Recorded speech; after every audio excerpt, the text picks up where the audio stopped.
dengan majelis, dan juga dari tim saya. Jujur, ya saya sebenarnya kecewa. Kenapa kok ada wartawan yang datang meliput tapi dijadikan saksi? Padahal diatur undang-undang pokok, diatur di dalam kode etik jurnalistik, diatur dalam tugas komisi pokok. Saya sudah baca dan saya uraikan satu persatu. Apalagi saudara Salsabila ini di antara kalian ini saya kenal semua ini, kecuali dia.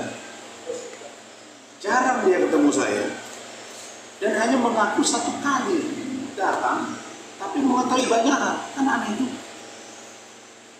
Kemudian dia kaget katanya, tiba-tiba datang surat, terus mengarah ke dia. Saya saja yang sudah sering ketemu kalian masih dengar suara Faisal ini saya dengar, saya ingat, Rifa saya dengar, Nando saya dengar suara, Eki, terus ini Kalina, nah kamu saya bisa dengar, tapi kok dia ini saya kurang dengar, Christine. Tetapi yang menjadi pertanyaan saya, dia nggak bisa jawab. Kenapa penyidik kirim surat langsung ke dia dan penyidik tahu bahwa dia berbicara nggak logis. Tetapi karena semua keterangan dia menguntungkan saya. Pertama, dia mengakui bahwa Iklim Hakim jelas dalam press conference menyebut saya di awal tidak ingin memakai pengacara terkenal. Dalam dakwaan juga ada, bisa kalian lihat. Tetapi setelah saya pikirkan, saya menunjuk Bang Razman. Ditanya oleh wartawan, kenapa menunjuk Bang Razman? Untuk menjawab tuduhan-tuduhan netizen. Wah. Artinya, saya sebagai pengacara Iklim Hakim. Kalau saya sebagai pengacara, saya tidak boleh dikenakan undang-undang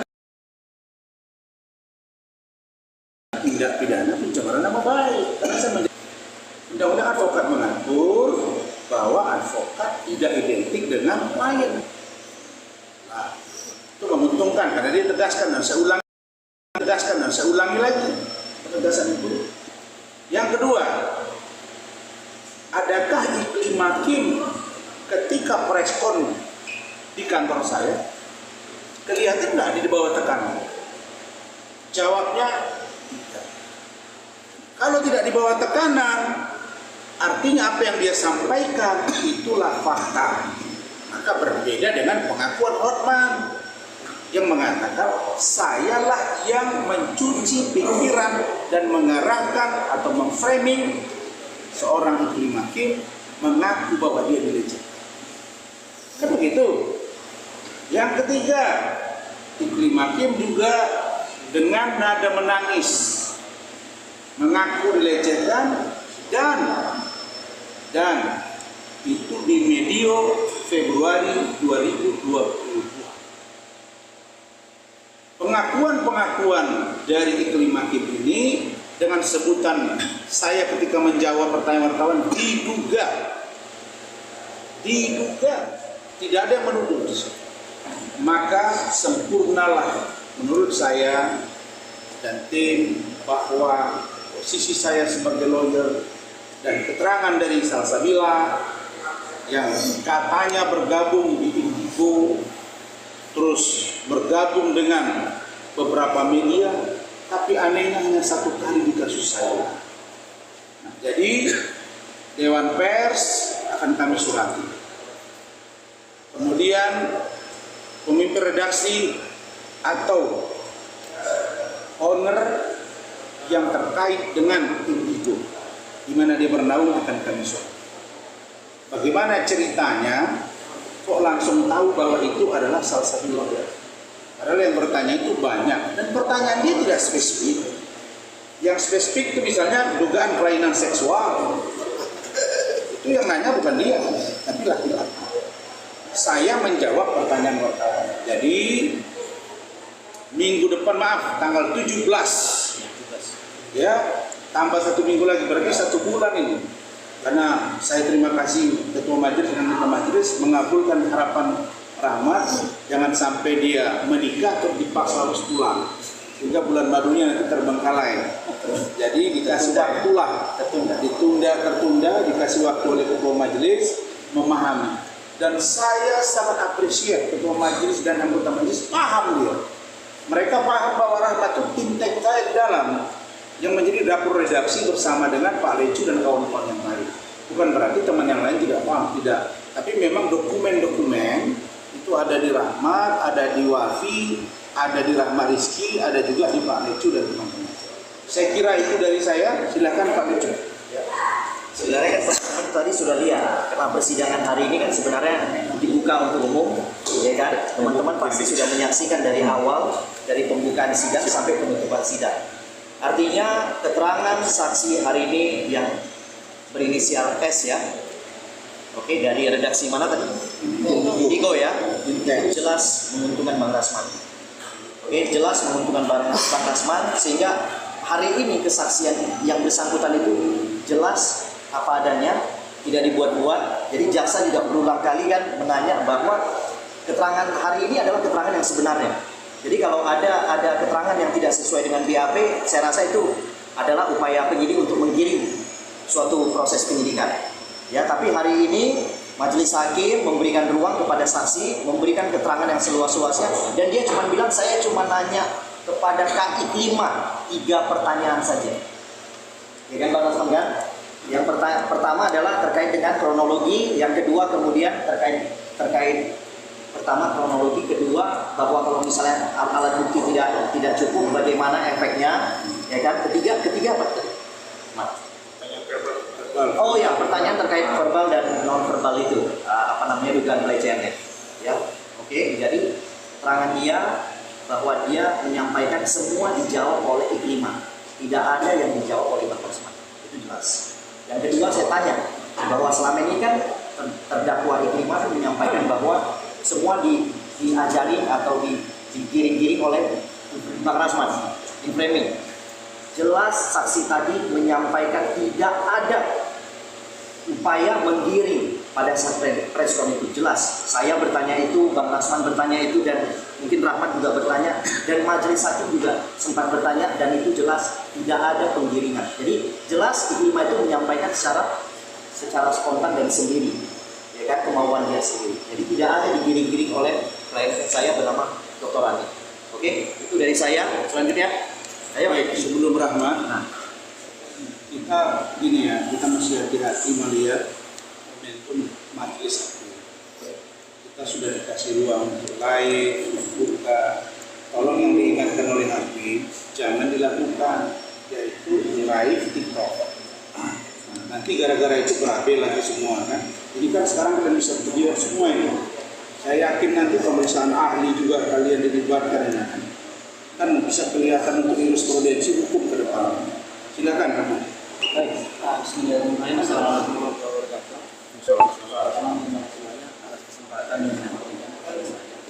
Pertama, saya mau mengucapkan terima kasih dan juga apresiasi kepada majelis hakim, wabil khusus untuk majelis ketua yang memimpin tadi sangat adil sekali.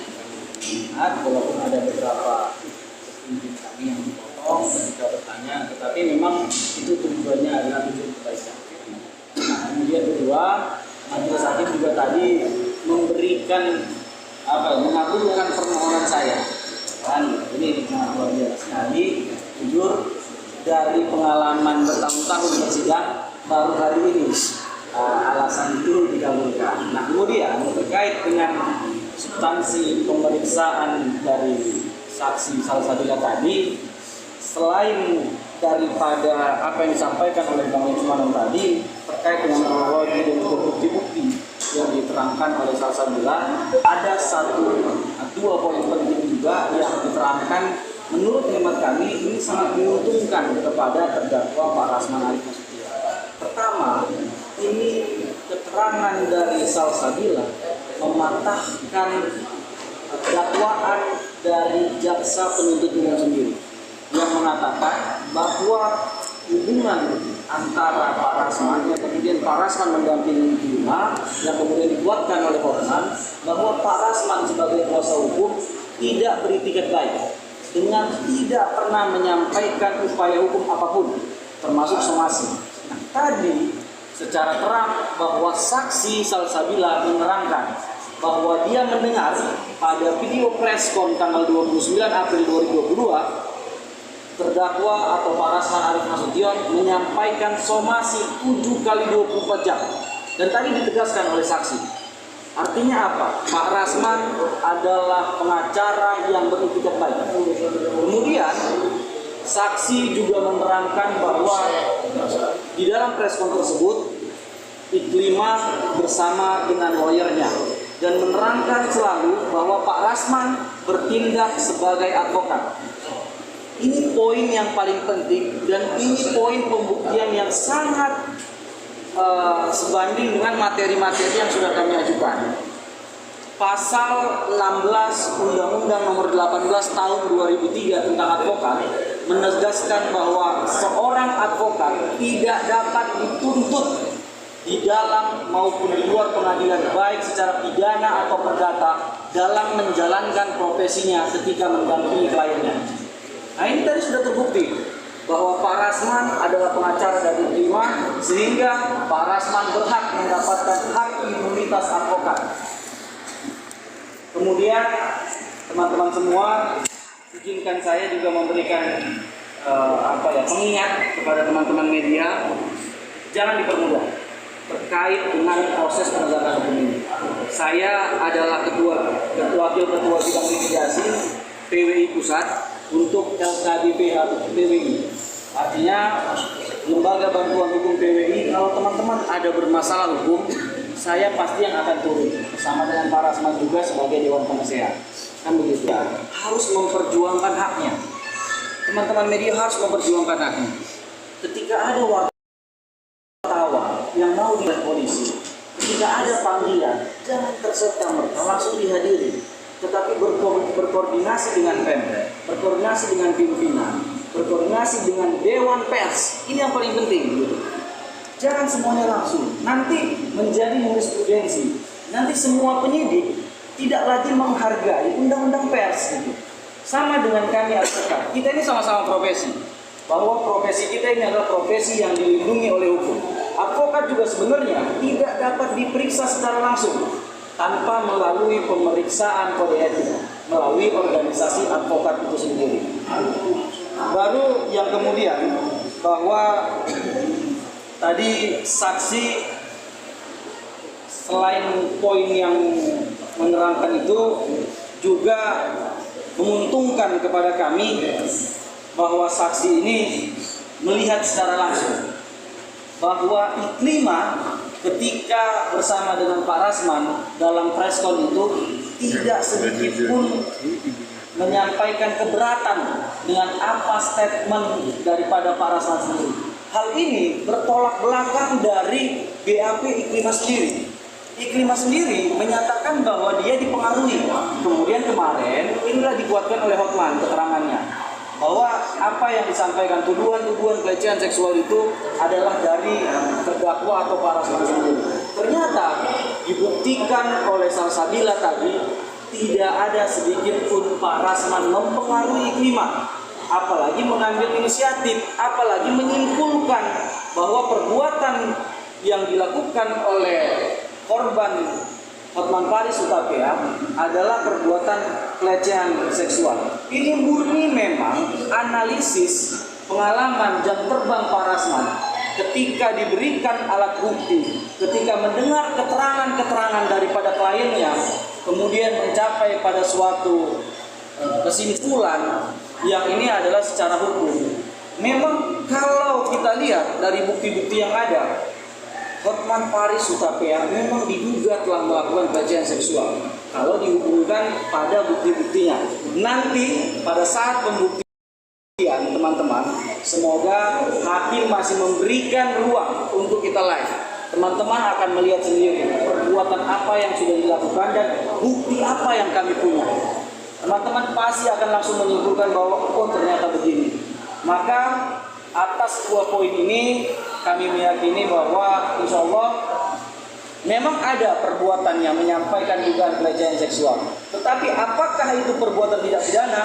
Saya yakin 100% bahwa itu bukan perbuatan tidak pidana. Sehingga putusan di kemudian nanti kami berharap dan kami juga meyakini bahwa putusannya akan onslah atau dinyatakan bahwa perbuatan ini bukanlah perbuatan tindak pidana. Saya kira itu Pak, terima kasih. Assalamualaikum warahmatullahi Saya wabarakatuh. ingatkan teman-teman media bahwa kalau ya betul yang sampai Rahmat, saya malah Dewan Penasehat ya PWI untuk kalian semua ini. Kalau wartawan bisa dipanggil hanya dengan selembar surat, datang ke kantor, terus koordinasi ke Korin, langsung diperiksa, itu bunuh diri. Itu jelas. Dan saya wartawan nggak bisa koordinasi ke Pemret kasih perintah berangkat, cek, lapor ke PWI kalau dia PWI. Setelah itu kalau dia AJI misalnya kan, atau televisi dan lain sebagainya, harus bawa ke Dewan. Periksa dulu, layak tidak dia dijadikan saksi. Nah makanya kita duga dari ada sesuatu, apakah menerima sesuatu, itu nanti akan kita dalami. Saya kira itu. Silakan Bung Dolin. Semua sudah diceritakan dengan hukum oleh para rekan-rekan saya. Kalau kami sih percaya bahwa hakim akan menilai persidangan ini dengan adil, seadil-adilnya. Kami percaya bahwa apa yang dilakukan oleh klien kami kedokteran ini semata-mata hanya untuk membela kepentingan Putri Kelima sebagai kliennya. Itu aja dari saya. Terima kasih. Silakan Pak Iskandar. Baik, terima kasih Pak Dokteran. Rekan-rekan pers yang kami banggakan, saya sebelum jadi lawyer juga wartawan, dan bahkan saya jabatan saya sebagai korling, yang mana ketika anggota saya di lapangan dahulu, ketika mengkonfirmasi atau ada konferensi pers, itu tetap ada surat tugas yang berkoordinasi dengan Dewan Pers dan kemudian dengan Pemret dan Polri. Nah, sangat miris sekali saya mengingat masa lalu saya di tahun 2022, ada wartawan yang dijadikan saksi. Dan bahkan tadi saya tanya kepada saksi tersebut, sejak kapan dia dianggap menjadi wartawan? Tapi dia langsung menjadi wartawan. Nah, teman-teman, kita ingat dengan kasus reporter yang dari MNC TV yang kemarin dijadikan tersangka juga, akhirnya dia bebas. Begitu juga kami sebagai advokat, ini dokteran, juga kita dilindungi oleh undang-undang. Bahkan ada putusan Mahkamah Konstitusi yang mana hak dari imunitas seorang advokat, begitu juga teman-teman wartawan itu dilindungi oleh undang-undang. Betul yang dikatakan dokteran tadi bahwa jangan sampai menjadi jurisprudensi, ya kan? Nanti kalau seperti ini, saya konferensi pers kemudian seperti yang disaksikan kita bersama dengan dipidanakan lagi, dipidanakan pencemaran nama baik. Padahal itu adalah demi untuk tegaknya atau terbukanya sebuah kasus yang kita tangani. Jadi mungkin barangkali itu saja. Tadi hakim sengaja saya bawa bercanda karena selama ini kita kaku. Ya kan? Itu strategi saya aja. Bagaimana hakim itu supaya melihat kita itu senang. Karena salah satu majelis hakim pengalaman saya sudah menjadi 7 tahun menjadi advokat. Kalau dia tendensius melihat terdakwa dan kemudian kepada pengacaranya, itu dia memutusnya tidak lagi memutus secara tapi karena dendam. Jadi barangkali teman-teman untuk sidang berikutnya yang disampaikan tadi kepada rekan kita Rahmat tanggal 17, karena beliau itu akan melangsungkan pernikahannya Pak Rahman ya di tanggal berapa nanti mungkin ya beliau lah yang mengundang kita kalau kita bisa ya tanggal 17 Ya, nikahnya di tanggal 7. nikahnya tanggal 7, jadi sidang berikutnya kita pada tanggal 17. Barangkali itu rekan-rekan, terima kasih. Baik, begini. Saya kenapa mengulas wartawan itu? Gini, kalau nanti saya tidak terbukti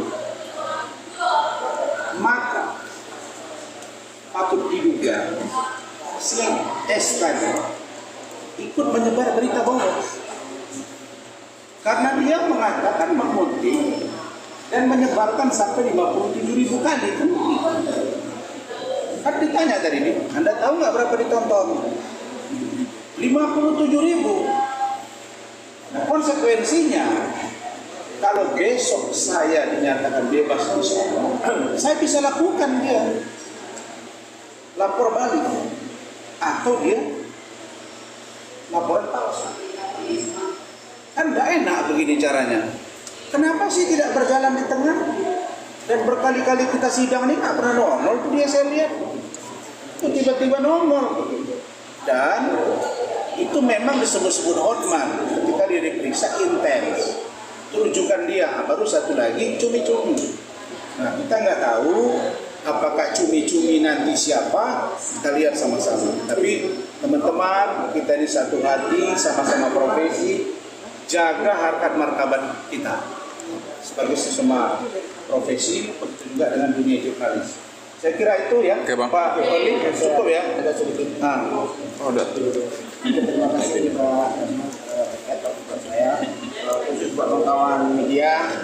Hari ini di dalam persidangan saya tidak bertanya karena saya ragu karena hakim terlalu jeli.